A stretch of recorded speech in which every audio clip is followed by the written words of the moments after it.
passport restricts your international mobility in ways that are unimaginable to most first world citizens. There is indeed no right to international migration. Instead, it's a first world privilege, and one that continues to operate on a racial basis. And for those of you who have non-first world passports and have tried to coordinate travel with people with first world passports, I'm sure immediately understand what I'm talking about. Even just getting up and going to the airport without looking up what the visa requirements for that country are something that I could not conceive of until I tried planning trips with my American colleagues who can do that. Structural subordination of the third world as a whole to the first world as a whole, I would argue, should be understood to negate the right of any first world country to exclude any third world person, whether or not that specific country colonized the country of that specific person. And so France has no right to exclude Zambians, even though France is not the country that colonized Zambia. Similarly, Britain doesn't have a right to exclude Moroccans, even though Britain is not the country that, well, Morocco is a complicated case. But essentially, the benefits of neocolonial subordination were not secured and are not enjoyed on a discrete bilateral basis, is the point. Understanding the ethical implications of neocolonialism requires to understand neocolonial empire as accruing benefits on a multilateral basis rather than just on a bilateral basis. Arguing the existence of neocolonial empire, take the position that the third world remains subordinate to the first, and that in this respect, decolonization was a failure. This is not to say that there were no positive benefits of decolonization. I wouldn't be standing before you right now if there had not been formal decolonization. And so this is not a way of denigrating achievements that should be associated with getting formal decolonization.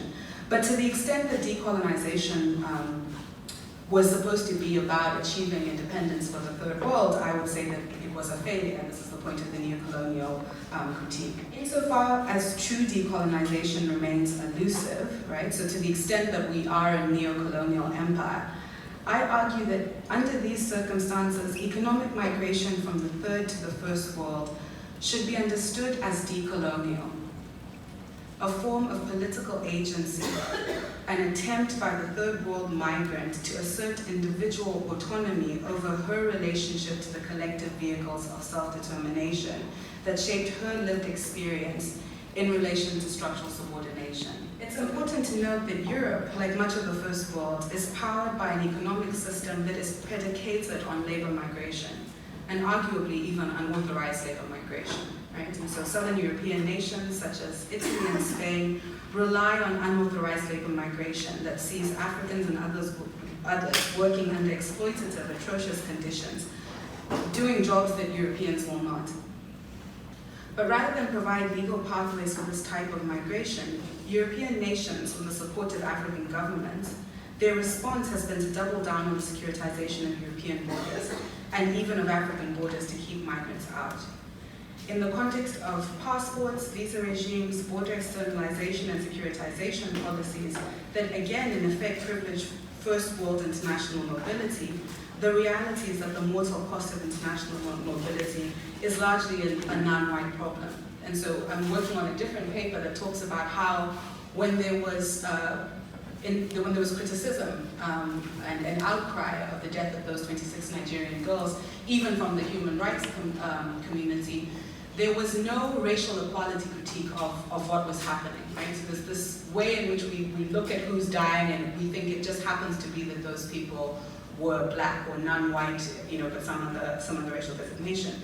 But the point here is that it's not an accident, right? So there's something about the legal frameworks that mean that predictably the people who are going to be subjected to the kinds of harrowing journeys that result in these kinds of deaths are non-white. Yet the unauthorized migration that currently involves this massive loss of life, as persons such as these attempt to reach Europe, should be understood, I want to argue, as decolonial, right? So the movement of those Nigerian girls should be understood as decolonial to the extent that they are moving because of neocolonial subordination in their country of nationality.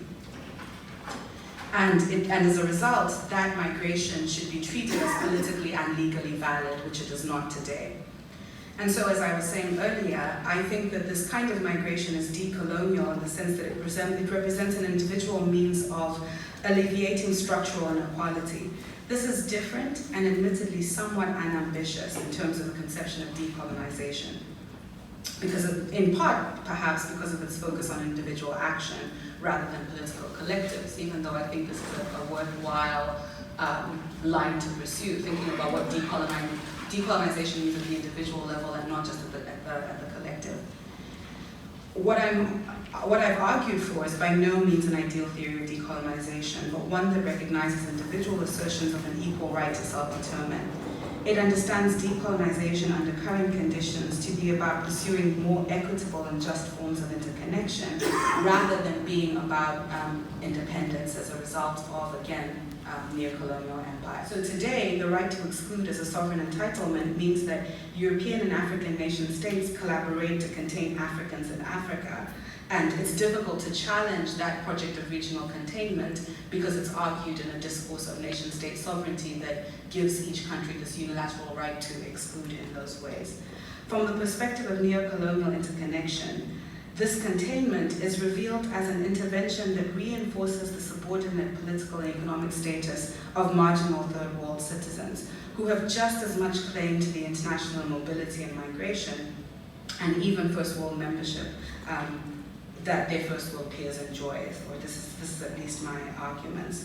And so citizens in third world countries in which first world countries intervene should not be considered political strangers. Many who risk life and limb to access first world nations do not necessarily understand themselves as political strangers. My argument is not a cosmopolitan argument for open borders, but it's a distributive justice argument that's rooted in particular political and economic relations with long history. The point then is that imperialism, formal or informal, redefines the boundaries of we the people whenever it curtails, undercuts, diffuses, or diminishes the capacity of faraway peoples to self-determine. So you might consider US corporate and military intervention into Central America, which has a very long history and present. And I would argue that the US's participation through its government and its corporations in creating the conditions that are part of what people are fleeing now, it basically creates ethical claims to inclusion and admission on the part of those Central Americans, because I would argue US imperial intervention into those parts of those worlds, again, brings people in Central America into the same political empire as the US, and ones that creates obligations of equality. You might think about how this relates to Canadian corporate intervention in Central and South America as well. So in doing a report on natural resource extractivism, I had no idea that the Canadian corporations were as active as they are, in especially the global South, in engaging in projects of extraction and extermination, you might say, in many places of the world. And you might think about what obligations that creates between the Canadian nation state and those parts of the world where it's engaging in the kinds of imperial intervention that then makes it so that people end up moving as a way of kind of addressing the subordination that they're experiencing. And very briefly, I want to note that although I've focused on neo-colonial empire, there are other contemporaneous forms of empire that also deserve attention. For example, we might ask, what ethical obligations relating to migration does China have with respect to all of the nations upon which it exerts political and economic domination, and that undercuts the sovereignty of this nation? And again, this comment is rooted in making sense of empire on the African continent, which is, of course, layering over different kinds of imperial projects. I want to end by saying that to the extent that a global migration crisis exists, I would say that it's a crisis of border governance. Nation-state borders in their current form cannot equitably, humanely, justly, or even efficiently accommodate the depth of transnational interconnection that characterizes our world.